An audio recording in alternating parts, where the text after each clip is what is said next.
Al-Minhus Tsaniyah. Adapun kitab ini namanya adalah Minhus Tsaniyah.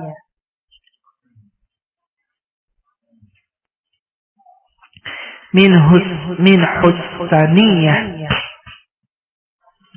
alal wasiyatil matbuliyah, ta'lif Sayyidi Abdul Wahhab Asy-Sya'rani. Pengarangnya adalah Abdul Wahhab Asy-Sya'rani. Kita langsung saja, ini lumayan agak panjang ya. 20 halaman, berarti minimal 1 hari 1 halaman. Bismillahirrahmanirrahim. Bismillahi, dengan menyebut nama Allah.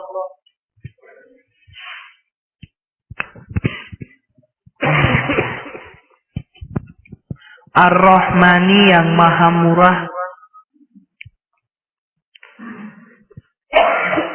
Ar-Rahimi, yang maha asih.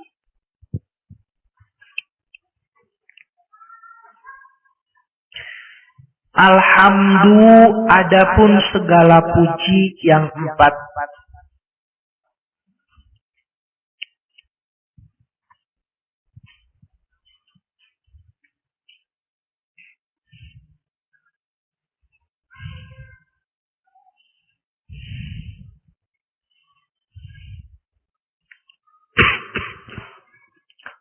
Lillahi, itu milik Allah.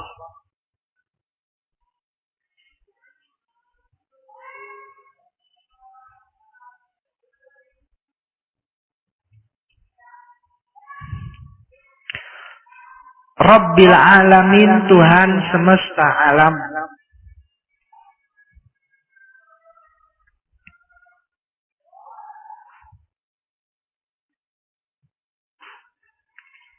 Wassalatu, dan adapun rahmat.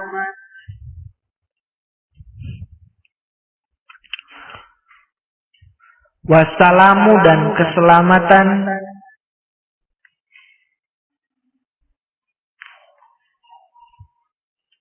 Ala sayyidina, semoga tetap kepada pimpinan kita, Muhammadin, yakni Nabi Muhammad sallallahu alaihi wasallam,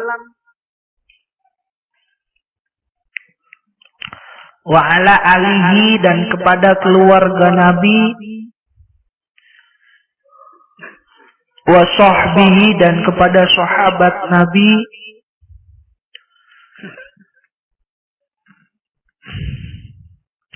wasallama, dan semoga memberikan keselamatan Allah kepada Muhammad.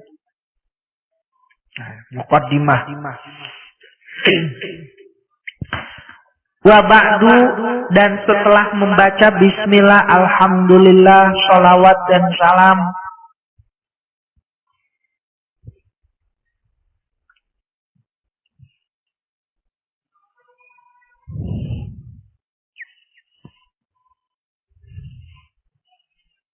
fahazihi, maka adapun ini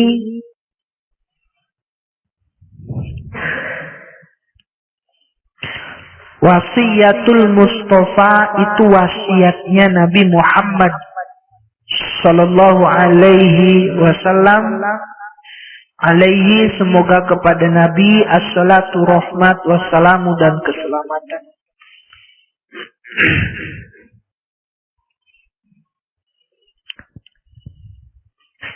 Li Ali bin Abi Thalib, kepada Ali bin Abi Thalib. Jadi ini adalah wasiatnya Nabi kepada Ali bin Abi Thalib karramallahu wajhah. Karrama, semoga memuliakan.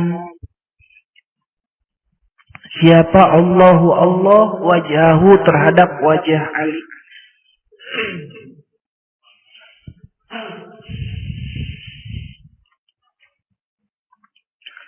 Qala, berkata Ali, da'a, mengajak,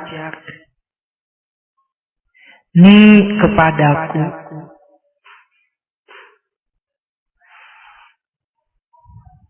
siapa Rasulullah sallallahu alaihi wasallam. Rasulullah sallallahu alaihi wasallam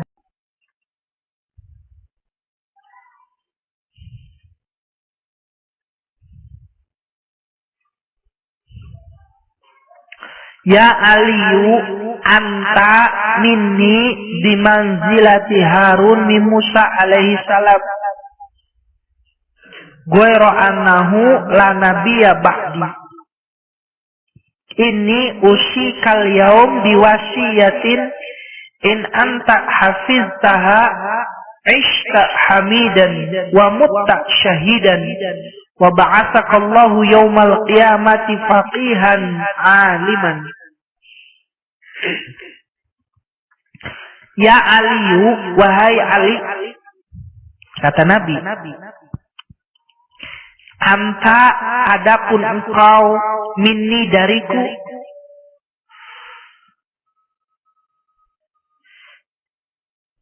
bimanzilati Harun itu semertabat dengan Harun min Musa dari Musa alaihi wassalam.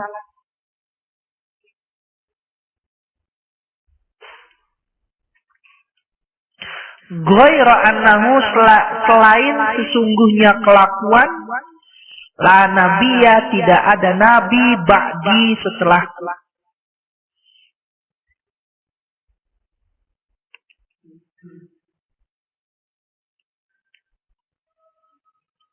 Ini sesungguhnya aku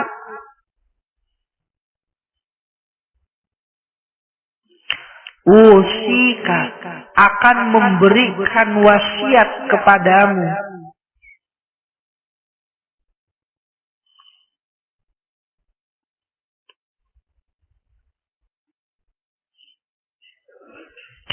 al-yauma pada hari ini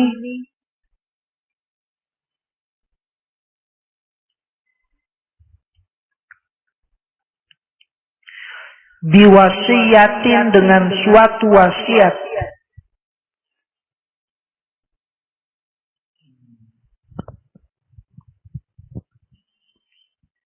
in anta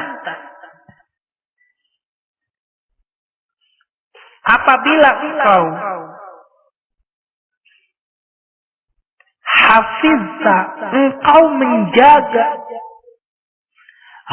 terhadap wasiat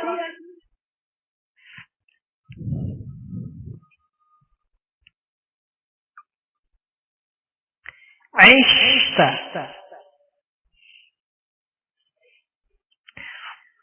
maka akan hidup engkau hamidan terpuji.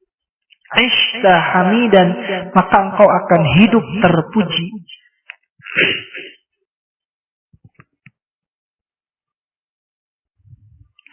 Wa mutta syahidan wa mutta dan engkau akan mati syahidan dengan syahid.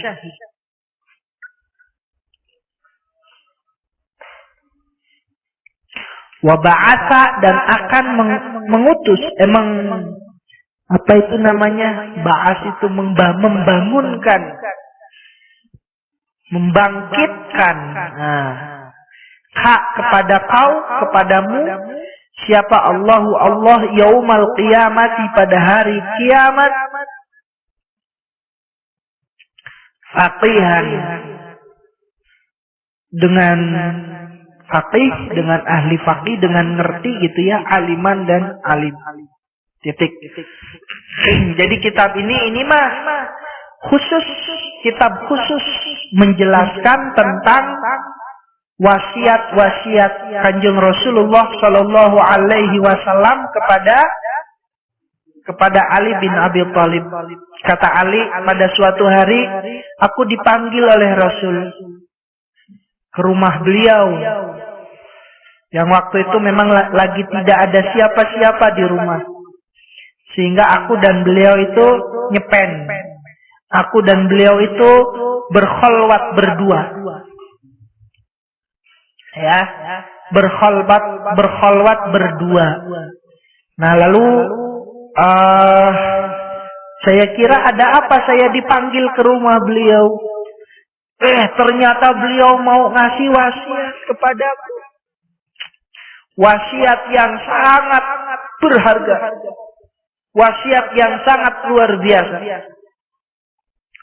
Beliau menyatakan kepadaku, kata Ali, wahai Ali, sesungguhnya engkau dariku itu, martabat engkau dariku itu bagaikan martabat Harun dan Musa. Luar biasa kan? Jadi disejajarkan antara Harun dan Musa. Cuman bedanya, tidak ada lagi nabi setelahku. Jadi kalau misalkan, ini misalkan, kalau misalkan ada lagi nabi, kayaknya Ali itu bakal jadi nabi itu mungkin. Tapi karena memang setelah Nabi Muhammad itu tidak ada lagi nabi, itu saja yang membedakan. Tapi martabat di pandangan Allah itu antara nabi dengan Ali itu bagaikan Harun dan Musa. Luar biasa. Nah, lalu Nabi kita Muhammad Shallallahu Alaihi Wasallam menyampaikan, aku ingin memberikan wasiat kepadamu. Apabila wasiat ini engkau pegang, wasiat ini kau jaga, maka engkau akan hidup secara mulia, mati secara syahid, dan engkau akan dibangkitkan oleh Allah dalam keadaan faqih dan alim.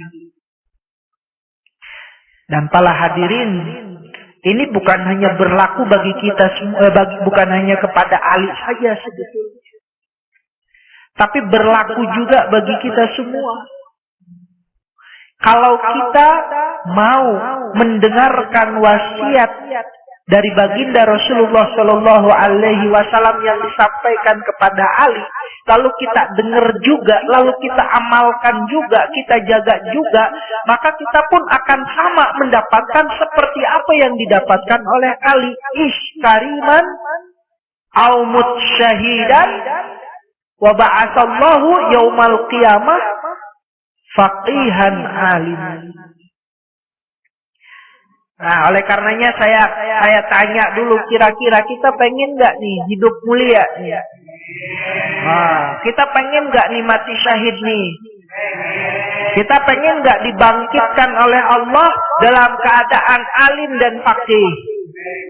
Nah, kalau misalkan kita pengen, gampang, kita dengarkan apa saja wasiat Kanjeng Rasul kepada Ali, lalu kita dengarkan, lalu kita amalkan. Insya Allah kita akan mendapatkan seperti apa yang akan didapatkan oleh Ali bin Abi Thalib karamallahu wajhah. Siap nggak kira-kira hadirin? Mendengarkannya siap? Melugotnya siap?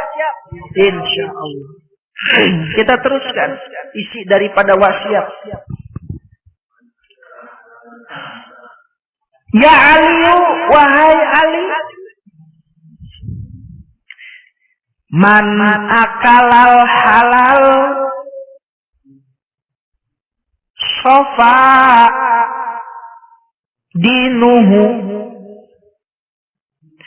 warqa qalbuhu walam yakun li da'watihi hijaban. Ya Ali, wahai Ali, man barang siapa orang akala yang makan man al halala barang halal, barang siapa orang yang makan barang halal, sofa maka akan bersih. Apa dinuhu agamanya man, warok dan akan lembut. Apa qalbuhu hatinya man,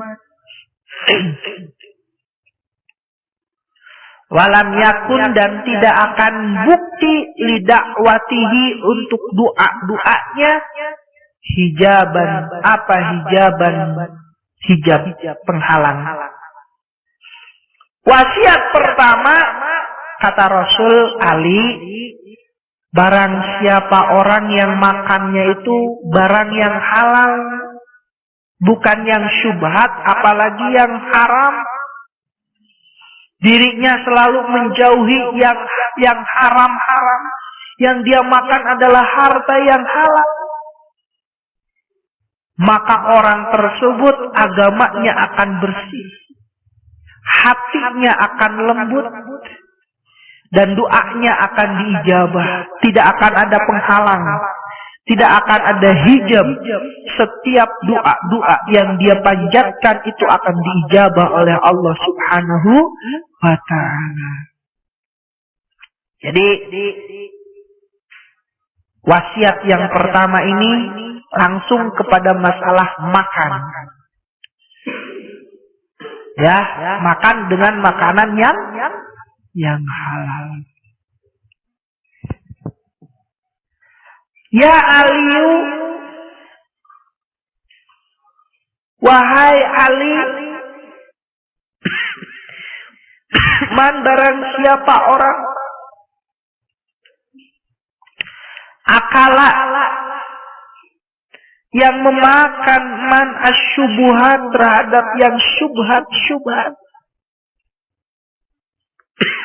istabaha maka akan syubhat, akan saliru,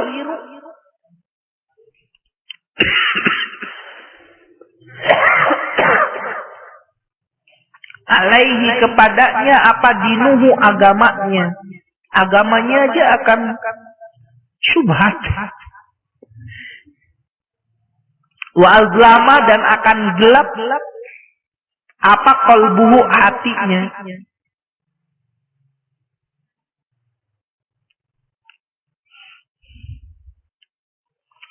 Waman dan barang siapa orang akala yang memakan man al haroma terhadap barang haram,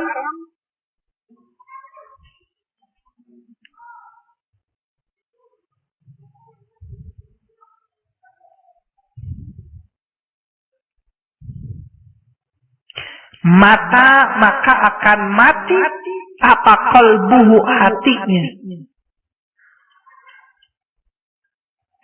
Wa khaffa dan akan kering apa dinuhu agamanya. Wa dha'ufa dan akan lemah apa yaqinuhu keyakinannya.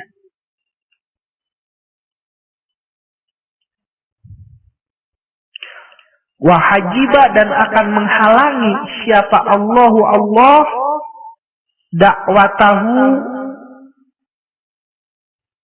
terhadap doa-doanya.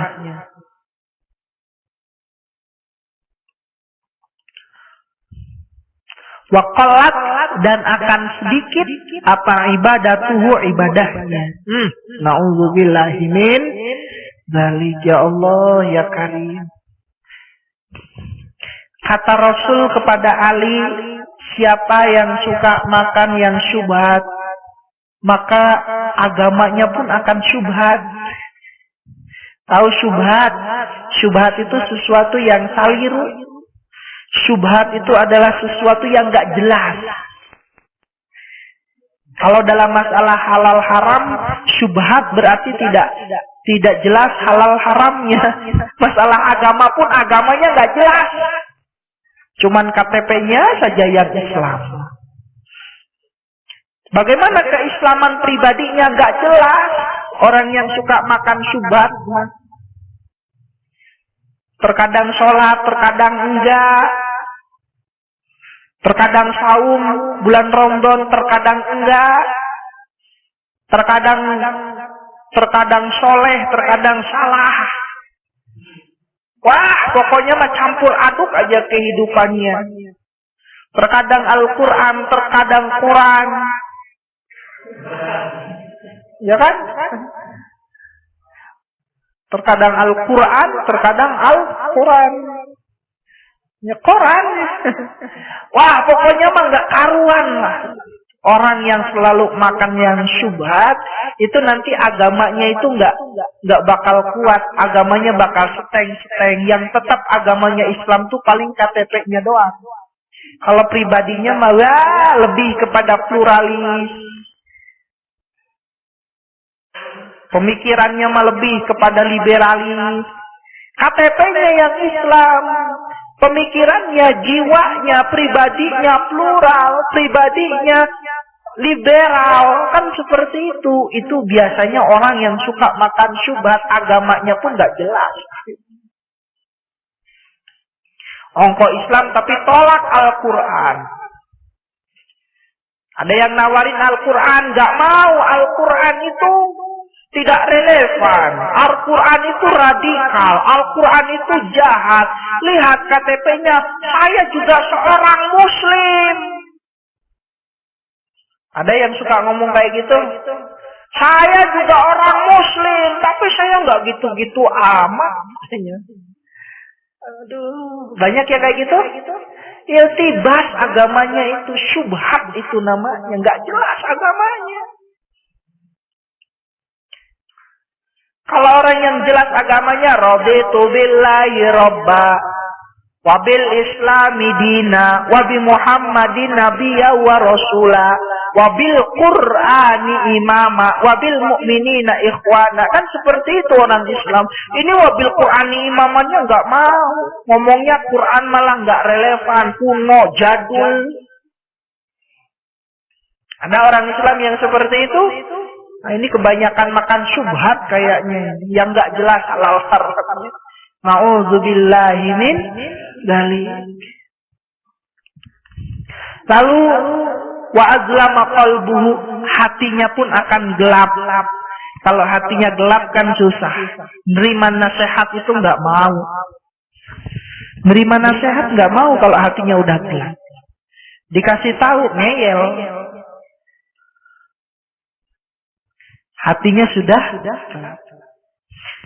Kalau misalkan orang tersebut kata Rasul man akalal haram, kalau dia selalu makan makanan yang haram, mata qalbuhu, hatinya akan mati. Wa khaffa dinuhu, agamanya akan kering. Wa dha'ufa yaqinuhu, keyakinannya akan lemah. Wa hajaballahu da'watahu, Allah akan menghalangi, menolak doa-doanya, dan Allah dan ibadahnya akan sedikit. Subhanallah tabarakallah. Ini sangat penting karena memang kehidupan itu kan diawali dengan masalah makan. Karena memang makan itu sumber kekuatan. Ya kan, masalah makan dari mana? Ya kalau zaman sekarang dapat makan itu kan dari duit. Makanya semua orang orientasinya itu duit. Betul tidak? Semua manusia itu ya orientasinya duit begitu. Cuman masalah duit itu ada yang halal, ada yang haram. Kehidupan memang pada saat ini tuh sumbernya memang dari situ. Makanya saya pernah mendengar ada di suatu kampung desok banget itu di pinggir gunung. Ini masjid sebelah situnya gawir. Itu mah tiap Jumat hadirin khatib hanya membaca. Dan isi khutbahnya itu tidak pernah ganti. Selalu membahas tentang masalah halal dan haram. Materi-materi dari kitab hikam, hadis-hadis. Kayak ini contohnya. Wa kaifa yashrukul qalbu. Dan akan bagaimana hati ini terang. Waswarul akwani muntaba'atun bimir'ati qalbihi, katanya seperti itu. Wa kaifa yashrukul qalbu wa aqluhul haram, Wa kaifa yustajabu du'aahu wa mat'amuhu haram wa mashrabuhu haram wa malbasuhu haram wa gudiya bil haram. Ya Rabbi wa mat'amuhu haram wa mashrabuhu haram wa malbasuhu haram wa gudiya bil harami fa anna yustajabulah. Kayak gitu aja khutbahnya itu enggak pernah ganti. Ganti khatib, baca itu lagi. Paling khutbahnya 5 menit beres. Paling lama 10 menit. Ganti khatib, padahal pangkat khatibnya itu kiai haji. Tapi nggak pernah ngejelasin yang lain-lain. Udah aja itu dan nggak pernah diartiin. Semua orang ngerti di situ. Bagaimana hati akan bersinar sedangkan yang dia makan itu adalah haram. Bagaimana doa akan dijabah oleh Allah meskipun dia mengadakan tangan ya Robbi. Mat'amuhu haram, makanannya haram, wa mashrabuhu haram, minumannya haram, wa malbasuhu haram, pakaiannya haram, wa gudiya bil harami, dia sarapan paginya saja juga dengan yang haram, fa anna yustajabulah, maka bagaimana doanya akan dijabah? Itu ada tuh satu kampung, saya sering main ke situ. Kebetulan CS saya rumahnya dekat di situ. Jadi kalau hari Jumat itu kan libur. Kalau pulang kampung terlalu jauh, udahlah main ke rumah temen aja. Kita ngaliwat di sana. Biasa berangkat pagi, kita ngeliwat di pinggir sungai,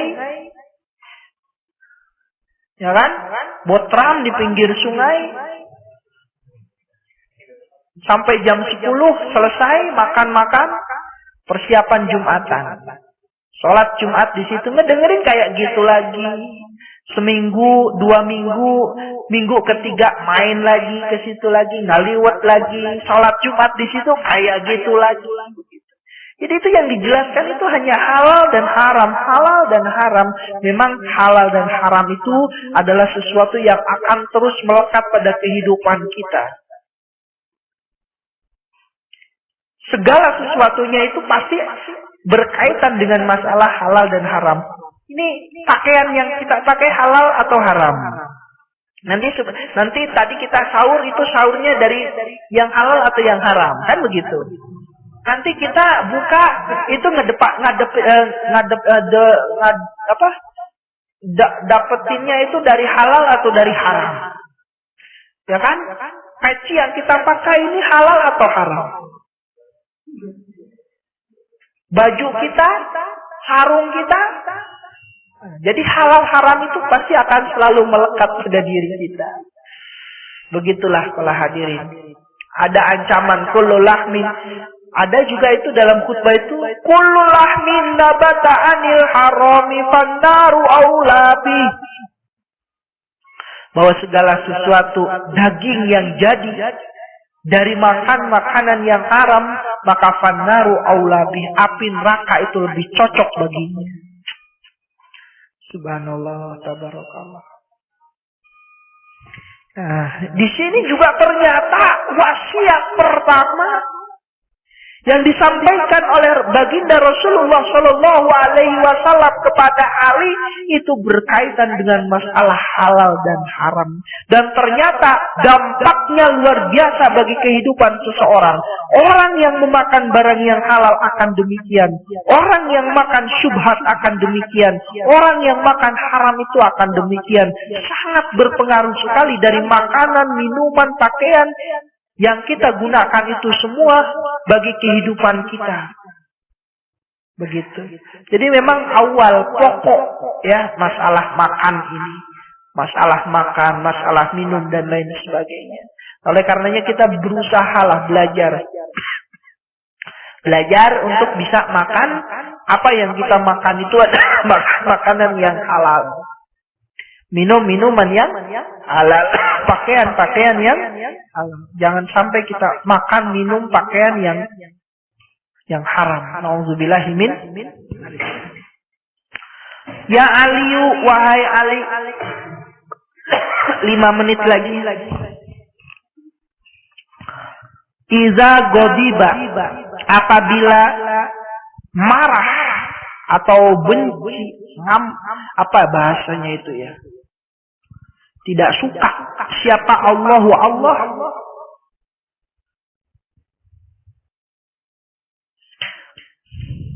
ala ahadin kepada seseorang, Razzaqo, maka akan memberikan rizki Allahu kepada ahad, malan haraman, harta yang haram. Kalau kita datangnya dapat lagi harta haram, istighfar, berarti kita lagi nggak disukai sama Allah. Allah mengirimkan kita rizki yang haram. Nauzubillahi min dzalik. Aiza shtadda, maka apabila banget, sangat apa godobuhu, tidak sukanya Allah alaihi kepada ahad,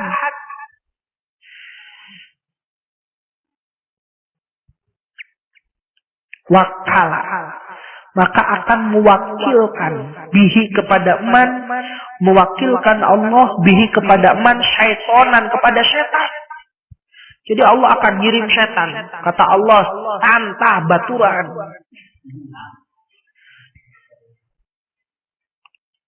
Wa yusibu ayubarik, memberikan barokah.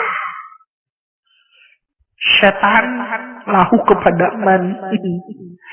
Jadi dapat barokahnya bukan dari Allah, tapi barokah dari setan. Nauzubillah.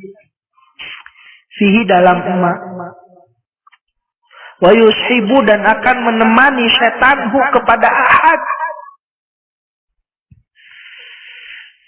Wa yusgilu, dan akan menyibukkan setan hu kepada ahad di dunia, dari masalah dunia. Aniddin, lupa agama.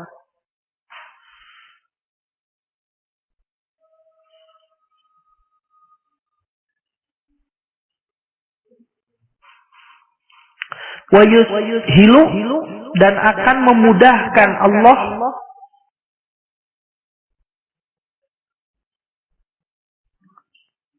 lahu kepada ahad umur dunyahu, terhadap urusan dunianya ahad. Wa yaqulullahu ghafurur rahim. Titik. Gitu ya kalau Allah udah gak suka ini. Makanya hati-hati ya Allah ya Karim, kita tafakuri, kita istighfari diri kita. Kita dapat rezeki ini dari mana ini? Kalau misalkan kita dapat rezeki haram, maka kita harus, mungkin Allah lagi gak suka kepada kita ya. Kalau Allah sudah banget gak suka kepada kita, Dia akan mewakilkan setan. Nyuruh setan tuh temenin tuh si anu tuh. Sok ajak main. Sok sibukin masalah dunia supaya dia lupa terhadap agama, lupa terhadap akhirat. Na'udzubillahi min. Dari mana itu sumbernya? Dari masalah makan. Manusia semuanya perlu makan. Tapi manusia harus bisa mendapatkan sumber makanannya itu dari sesuatu yang halal. Jelas tidak hadirin? Saya kira cukup lah ya. Nanti insya Allah kita teruskan lagi. Atau mau terus? Nah, terus tidur. Ya, mudah-mudahan ada manfaatnya. Wallahu a'lam bishawab. Subhanakallahumma wa bihamdika asyhadu an la ilaha illa anta